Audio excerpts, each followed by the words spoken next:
Attrition rates in PhD programs have remained steadily high for the last 30 or 40 years. Completion of the PhD and the dissertation hovers around the 50% mark, and failure rates are definitely higher among those in the arts and the humanities. So, why do so many people who enroll in a PhD program fail to complete it? So, I'm sure there's a ton of reasons, and a lot of them are probably a lot to do with life gets in the way. But it's still kind of strange, in my mind anyway, that people who have, no doubt demonstrated the ability to get into a PhD program fail to complete it. I mean, not all PhD students are standout scholars, but there's a fairly high bar to reach to get accepted into most PhD programs. And those people are probably pretty good at completing tasks. And, they've made it through an undergraduate and probably a graduate program, a master's degree, and yet they're not completing the PhD. So I'm going to give you 5 points that I consider to be important to try to get not only to the dissertation, but to get through the dissertation. And there's probably a lot of other points that I could name, but these are 5 that come to mind that I think are really important. So number 1, and this is obvious to a lot of people, no doubt, but you should be able to answer the question very quickly: why do you want to get a PhD? And if you struggle with answering that question, then you probably are going to have a hard time getting through, because it is laborious, it's boring, there's a ton of reading to do, there's a ton of writing. This is just what it is. And if you're bored with the subject matter, the content, if you don't like to read, if you don't enjoy writing to some degree, you're going to struggle. So you really need to answer that question first and foremost. Just why do you want to get a PhD? So that's number 1, and that's probably the easiest one. Number 2, don't expect your hand to be held throughout the program.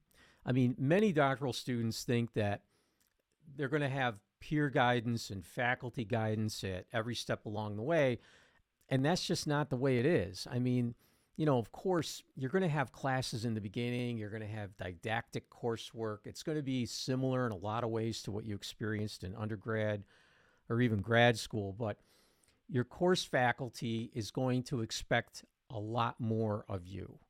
And you are there from day one to be the guide, the leader of your own doctoral journey. And if you're smart or lucky or a little bit of both, you'll have peers in your program who you can probably bounce some ideas off of, but each doctoral student is on his own path towards achieving his or her own goals. Even if you're taking the same didactic classes, your peers are going to be on semi-different pathways from what you're on. So expect that you're going to have to demonstrate a pretty high degree of independence in your studying. You need to be self-directed, bottom line.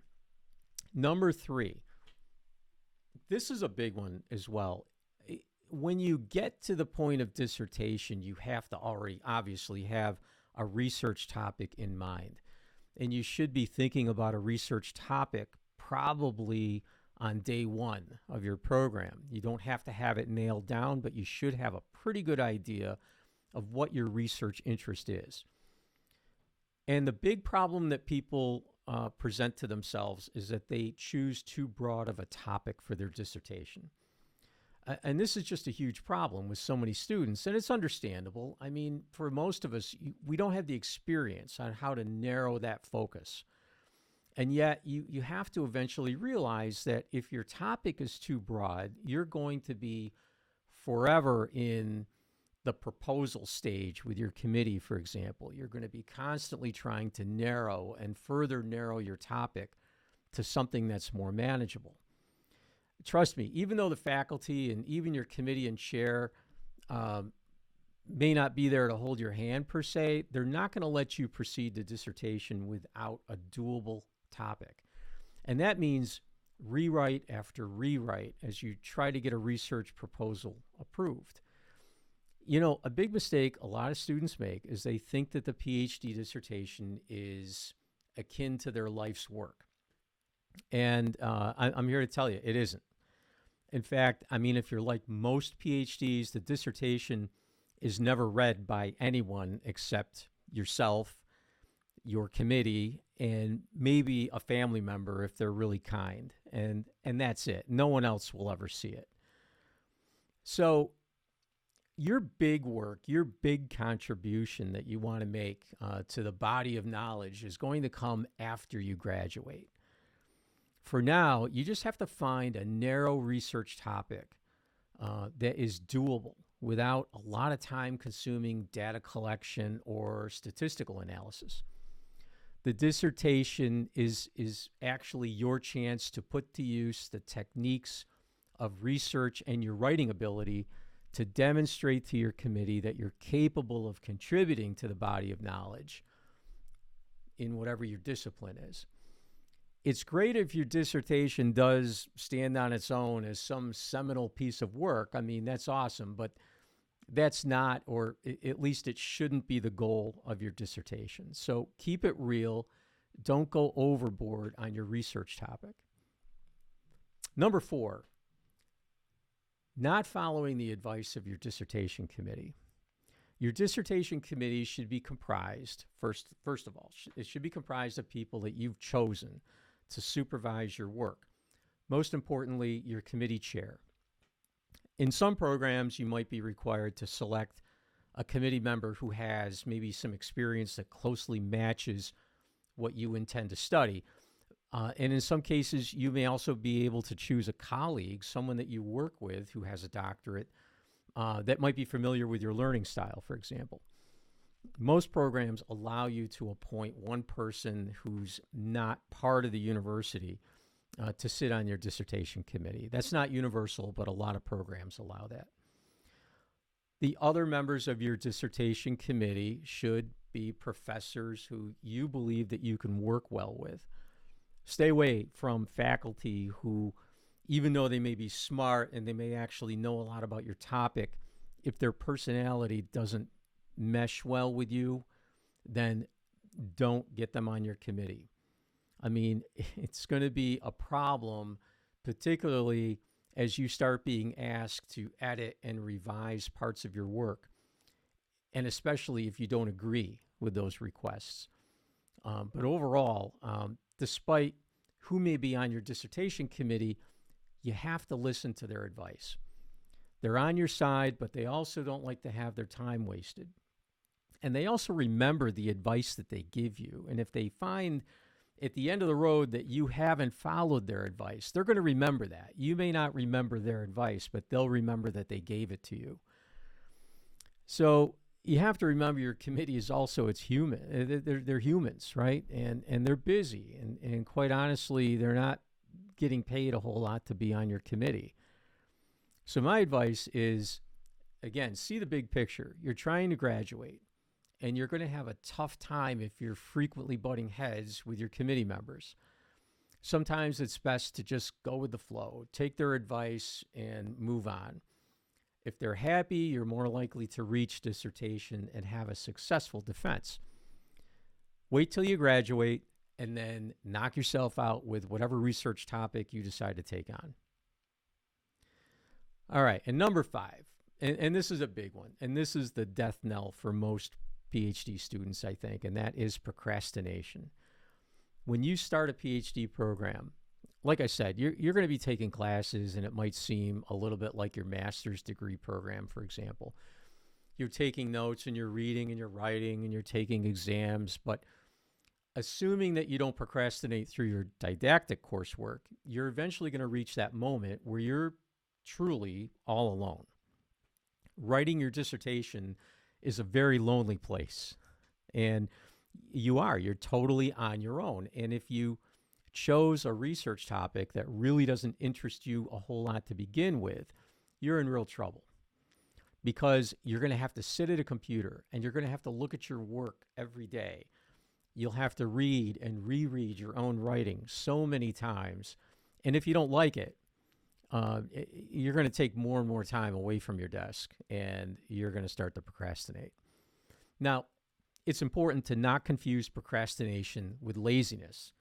I'm not talking about the lazy student. I'm assuming that you're not lazy if you were able to reach admission into a doctoral program.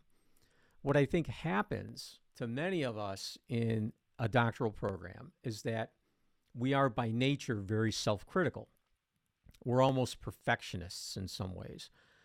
And if that's true, no matter what you write, it's never going to be quite good enough. You're always going to believe that you can do a little bit better, that you put away the laptop, you come back to it tomorrow, and you do the same thing. You write, and then you think it really stinks, and then you come back to it again, and you're always trying to find that perfect sentence, that perfect phrase. I think it's normal as doctoral students to place a lot of pressure on ourselves. You're trying to prove to yourself that you can do the work.